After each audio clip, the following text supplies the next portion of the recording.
प्यारे साथियों, आप सभी का हमारे चैनल पे बहुत बहुत स्वागत है। दोस्तों, इस वीडियो के माध्यम से क्लास 10th के बच्चों के लिए साइंस का एक इम्पोर्टेंट वीडियो लेकर के आ चुका हूं। और बच्चों, इस वीडियो के माध्यम से मैं आप सभी को साइंस के 20 अति महत्वपूर्ण बहुविकल्पी प्रश्न बताने वाला हूं, जो कि बोर्ड के पेपर में हर साल पूछा जाता है। और दोस्तों, यकीन मानिए कि ये वीडियो देखने के बाद आप सभी का साइंस के पेपर में 70 में 70 पक्का हो जाएगा, ये मैं दावे के साथ बोल सकता हूं।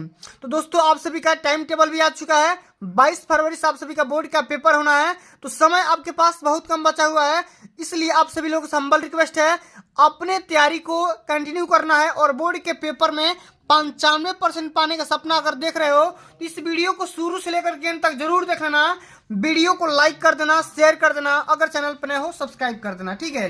तो ये बिना किसी देरी किए हम यहाँ पे वीडियो को कंटिन्यू करेंगे। और सबसे पहला यहाँ पे प्रश्न पूछा गया बच्चा कि धातुओं के ऑक्साइड सामान्यतः बने होते हैं या क्या किस माध्यम का होता है।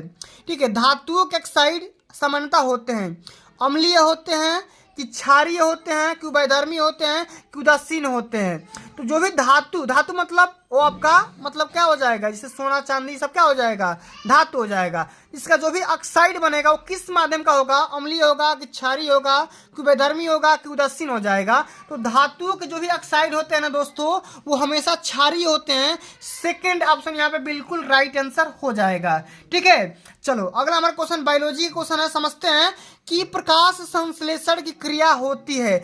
बहुत ही मेहनत लगा हुआ है इस नोट्स को तैयारी करने में, इसलिए इस वीडियो को लाइक जरूर कर देना, चैनल पे नए हो सब्सक्राइब पक्का कर देना, ठीक है। तो प्रकाश संश्लेषण की क्रिया होती है समस्त जीवों में, समस्त पादपों में, समस्त हरे पादपों में या ए और बी और सी दोनों में। तो प्रकाश संश्लेषण की जो क्रिया होती है दोस्तों, वो समस्त हरे प्रकार के पादपों यानी कि पौधों में होती है। यानी कि ऑप्शन नंबर यहाँ पे तीसरा बिल्कुल राइट आंसर हो जाएगा, ठीक है। कई बार ये क्वेश्चन बोर्ड के पेपर में आ चुका है और इसी वीडियो के एंड में मैं आप सभी को एक क्वेश्चन पूछूंगा, ठीक है। और इस वीडियो के माध्यम से 20 MCQ तो बताऊंगा ही, साथ में एक मजेदार क्वेश्चन भी पूछूंगा, ठीक है। उसको बताना है, कमेंट में इसका आंसर देना है। अगला हमारा क्वेश्चन है जो कि फिजिक्स का क्वेश्चन होने वाला है कि कांच का अपवर्तनांक अधिकतम होता है किस रंग के लिए, बताना है। लाल रंग के लिए, हरे रंग के लिए, बैगनी रंग के लिए या पीले रंग के लिए। तो कांच का अपवर्तनांक किसमें सबसे ज्यादा होता है, तो ये बैगनी रंग के लिए हो जाएगा। यानी कि तीसरा ऑप्शन यहाँ पे बिल्कुल राइट आंसर हो जाएगा, ठीक है। चलो अगला हमारा क्वेश्चन पूछा गया कि किस तत्व का ऑक्साइड उभयधर्मी है, ठीक है। कॉपर, सोडियम, मैग्नीशियम या सिलिकॉन, ठीक है। तो क्या हो जाएगा, इसका सिलिकॉन ही हो जाएगा, ठीक है। ऑप्शन नंबर यहाँ पे डी बिल्कुल राइट आंसर हो जाएगा। यानी क्वेश्चन पूछा गया है कि किस तत्व का ऑक्साइड उभयधर्मी होता है, ठीक है। उभयधर्मी होता है तो क्या हो जाएगा, सिलिकॉन इसका राइट आंसर हो जाएगा, ठीक है। चलो अगला हमारा क्वेश्चन पूछा गया, देख सकते हैं कॉम्बिनेशन बहुत ही तगड़ा यहाँ पे लगाया गया है। फिजिक्स का, केमिस्ट्री का, बायो का, तीनों का यहाँ पे मिला करके बताया गया है, ठीक है। तो इस बात को ध्यान में रखना है। चलो अगला हमारा क्वेश्चन पूछा गया कि फुफ्फुस धमनियों से अशुद्ध रुधिर चला जाता है, किस में जाता है भैया बताओ। हृदय में, फेफड़ों में, महाधमनी में या दाएं अलिंद में। तो फुफ्फुस धमनी से जो भी आपका अशुद्ध रुधिर होता है, यानी कि जो भी आपका खराब ब्लड होता है, वो किस में जाता है, वो डायरेक्ट फेफड़ा में चला जाता है। यानी कि सेकंड ऑप्शन बिल्कुल यहाँ पे राइट आंसर हो जाएगा, ठीक है। चलिए आगे हम बढ़ते हैं। अगला हमारा क्वेश्चन पूछा गया है कि विद्युत फ्यूज को परिपथ के क्रम में लगाया जाता है। यानी कि किस क्रम में विद्युत फ्यूज को, बल्ब को लगाया जाता है, ये बताना है। श्रेणी क्रम में, समांतर क्रम में या श्रेणी और समांतर क्रम दोनों में लगा सकते हैं या कोई भी दिशा निश्चित नहीं है, ठीक है। तो बताना है कि जो भी आपका फ्यूज लगा होता है वो श्रेणी क्रम में भी लग सकता है, साथ में समांतर क्रम में भी लगाया जा सकता है, ठीक है। तो दोनों यहाँ पे ए और बी दोनों यहाँ पे राइट आंसर हो जाएगा। इसलिए ऑप्शन नंबर यहाँ पे तीसरा यहाँ पे क्या हो जाएगा, राइट आंसर हो जाएगा, ठीक है। चलो आगे देख लेते हैं। अगला हमारा क्वेश्चन पूछा गया है कि थाइमस ग्रंथि से स्त्रावित होने वाला हार्मोन है। यानी उस हार्मोन का नाम बताना है जो कि थाइमस ग्रंथि नामक से स्त्रावित होती है, ठीक है। बताना है थाइरॉक्सिन, थाइमोसिन या इंसुलिन या पैराथाइरॉक्सिन, ठीक है। तो बताना है कि थाइमस ग्रंथि से स्रावित होने वाला कौन सा हार्मोन है, तो थाइमोसिन हो जाएगा। सेकंड ऑप्शन यहाँ पे क्या हो जाएगा, राइट आंसर हो जाएगा, ठीक है। चलो आगे बढ़ते हैं, अगला हमारा क्वेश्चन पूछा गया है कि प्रबल अम्ल के जलीय विलयन में किसका आधिक्य होता है। ठीक है, H+ आयनों का, OH- आयनों का, क्लोरीन माइनस आयनों का Cl है, ठीक है, और सोडियम प्लस आयनों का Na+ आयनों का। तो बताना है प्रबल अम्ल के जलीय विलयन में किसकी मात्रा सबसे अधिक होती है। तो सबसे अधिक होती है दोस्तों हाइड्रोजन का। क्या होता है? हाइड्रोजन का, यानी कि H+ आयनों की जो मात्रा होती है सबसे अधिक होती है। कब होती है? जब का कैसा जलीय विलयन हो, किसका हो? प्रबल अम्ल का जलीय विलयन होगा तब होगा। ठीक है, इस बात को ध्यान में रखना है। चलो अगला हमारा क्वेश्चन पूछा गया है कि प्रकाश संश्लेषण क्रिया का अंतिम उत्पाद कौन सा माना जाता है। प्रोटीन को, वसा को, या मंड को, या खनिज लवण को। तो प्रकाश संश्लेषण क्रिया का अंतिम उत्पाद मंड को माना जाता है, यानी कि तीसरा ऑप्शन यहाँ पे राइट आंसर हो जाएगा। ठीक है, चलो आगे बढ़ते हैं। अगला हमारा क्वेश्चन इसमें पूछा गया है कि चंद्रमा से देखने पर आकाश का रंग दिखाई देता है। कई बार बोर्ड के पेपर में क्वेश्चन पूछा जा चुका है कि जब हम चंद्रमा से आकाश का रंग देखेंगे तो कैसा दिखाई देगा, बैगनी, नीला, काला या सफेद। तो चंद्रमा से आकाश का रंग हमें काला दिखाई देता है। अगर पूछ ले आपसे कि पृथ्वी से आकाश का रंग कैसा दिखाई देता है तो आपको क्या लगाना है? नीला बताना है। ठीक है, लेकिन चंद्रमा से पूछा जा रहा है तो काला बताओगे। ठीक है, इस दोनों फैक्ट को याद रखना है। चलो अगला हमारा क्वेश्चन पूछा गया है कि कार्बनिक यौगिकों का मुख्य स्रोत है कोल तार, पेट्रोलियम, या कोल तार व पेट्रोलियम दोनों, या इनमें से कोई नहीं।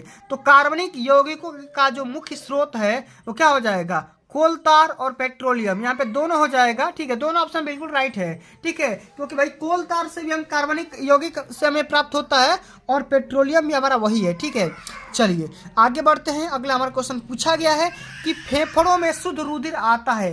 अब बताओ कहाँ से फेफड़ा में शुद्ध रुधिर आता है? प्योर ब्लड कहाँ से आता है?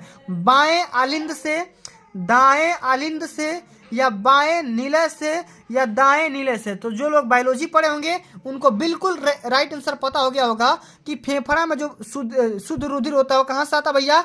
बाएं नीले से आता है। ठीक है, कहाँ से आता है? बाएं नीले से आता है। तीसरा ऑप्शन यहाँ पे राइट आंसर होगा।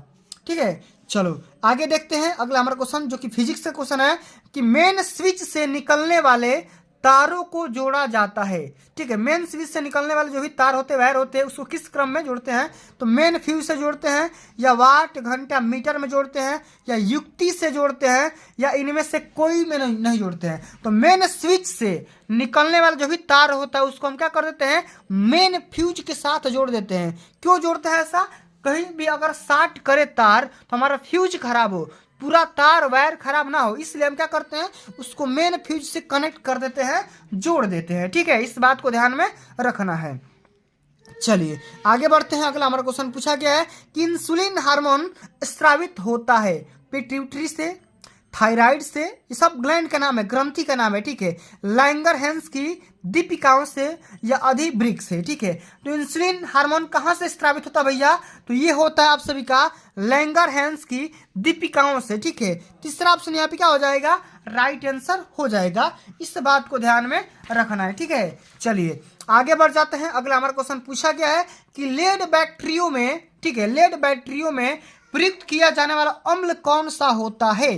नाइट्रिक अम्ल, सल्फ्यूरिक अम्ल, हाइड्रोक्लोरिक अम्ल, या तीनों। ठीक है, ये सभी मतलब ये तीनों। तो लेड बैटरियों में जो प्रयुक्त किया जाने वाला जो अम्ल होता है, अम्ल मतलब एसिड, उस एसिड का नाम होता है सल्फ्यूरिक अम्ल। और कमेंट में जल्दी से छाप करके बता दो कि सल्फ्यूरिक अम्ल का केमिकल फार्मूला क्या होता है। जल्दी से कमेंट में छाप करके बता दो। ठीक है, चलो अगला हमारा क्वेश्चन पूछा गया कि पादपों में वायु प्रदूषण को कम करने वाली प्रक्रिया है कौन सी है भैया? श्वसन, प्रकाश संश्लेषण, या वाष्पोत्सर्जन, या प्रोटीन। तो पादप मतलब पौधा, पादपों मतलब क्या होता है? पौधा होता है। क्या होता है? पादप मतलब होता है पौधा। ठीक है, तो पौधों में वायु प्रदूषण को जो कम करने वाली प्रक्रिया होती है वो होती है प्रकाश संश्लेषण। क्या होती है? प्रकाश संश्लेषण होती है। इस बात को ध्यान में रखना है। ठीक है, चलो अगला हमारा क्वेश्चन पूछा गया कि श्वेत प्रकाश के वर्ण क्रम में विद्यमान रंगों के क्रम को किस शब्द के द्वारा याद रखा जा सकता है? ठीक है, very very most important question है, कई बार बोर्ड के पेपर में पूछा जा चुका है। तो विब ग्योर होता है VIB, ठीक है, क्या लिखेंगे VIBGYOR, ठीक है, इस बात को ध्यान में रखना है। तीसरा ऑप्शन यहाँ पे राइट आंसर हो जाएगा। ठीक है, चलो आगे देखते हैं। अगला हमारा क्वेश्चन पूछा गया है कि जैव शक्ति सिद्धांत का सर्वप्रथम खंडन करने वाले वैज्ञानिक थे, उनका नाम बताना है कि किस वैज्ञानिक ने जैव शक्ति सिद्धांत का सबसे पहले खंडन किया था। आइंस्टीन, डार्विन या लैमार्क या होलर, ठीक है, तो इसका राइट आंसर होगा होलर ने, ठीक है, होलर ने जैव शक्ति सिद्धांत का सबसे पहले खंडन किया हुआ था। ठीक है, इस बात को ध्यान में रखना है। अगला हमारा क्वेश्चन पूछा गया है कि ऊर्जा की मात्रा मुद्रा है, ठीक है, ऊर्जा की मुद्रा, ठीक है, माने ऊर्जा को किस में मापते हैं ये बताना है। DNA, मुद्रा मतलब कोष, ठीक है, DNA, RNA, ATP या क्लोरोफिल, ठीक है, तो ऊर्जा की मुद्रा मतलब ऊर्जा की मात्रा, ठीक है, तो ATP इसका राइट आंसर हो जाएगा। ठीक है, ठीक है, ATP इसका राइट आंसर होगा। और जिन बच्चों को ATP का पूरा नाम पता होगा वो कमेंट में जरूर बताएंगे। ठीक है, चलो अगला हमारा क्वेश्चन पूछा गया है कि श्वास नली की लंबाई कितनी होती है। श्वास नली की लंबाई कितनी होती है बताना है। 20 सेंटीमीटर, 5 सेंटीमीटर, 10 से 12 सेंटीमीटर या 20 से लेकर के 30 सेंटीमीटर। ठीक है, तो श्वास नली की जो लंबाई होती है ना दोस्तों, वो होती है 10 से लेकर के 12 सेंटीमीटर के बीच में होती है। ठीक है, ऑप्शन नंबर यहाँ पे तीसरा राइट आंसर हो जाएगा। तो दोस्तों इस वीडियो के माध्यम से मैंने आप सभी को कुल मिलाकर के 20 MCQ को सॉल्व करवा दिया और अंत में आप सभी को इसका राइट आंसर बताना है। कमेंट में छापना है कि एक इलेक्ट्रॉन पर आवेश होता है, माने एक इलेक्ट्रॉन पर कितना कूलम आवेश होता है ये आपको बताना है। -9.1 इंटू 10⁻19 कूलम या -1.6 इंटू 10⁻19 कूलम या +9.1 इंटू 10⁻19 कूलम या प्लस में 1.6 इंटू 10⁻19 कूलम। ये आपको बताना है, कमेंट में छाप करके बताना कि एक इलेक्ट्रॉन पर कितना कूलम आवेश होता है, चार्ज होता है, ये आप लोग मेरे कमेंट बॉक्स में बताना। ठीक है, तो दोस्तों आज के लिए बस इतना ही। अगर ये वीडियो आप सभी को अच्छी लगी होगी, हेल्पफुल लगी होगी, तो वीडियो को एक प्यारा सा लाइक पहुंचा देना, वीडियो को ज़्यादा से ज़्यादा शेयर करना और आप लोग अभी तक मेरे चैनल पर नए हैं तो सब्सक्राइब भी कर देना। जल्दी मिलते हैं अगली वीडियो में, तब तक के लिए जय हिंद, जय भारत, वंदे मातरम।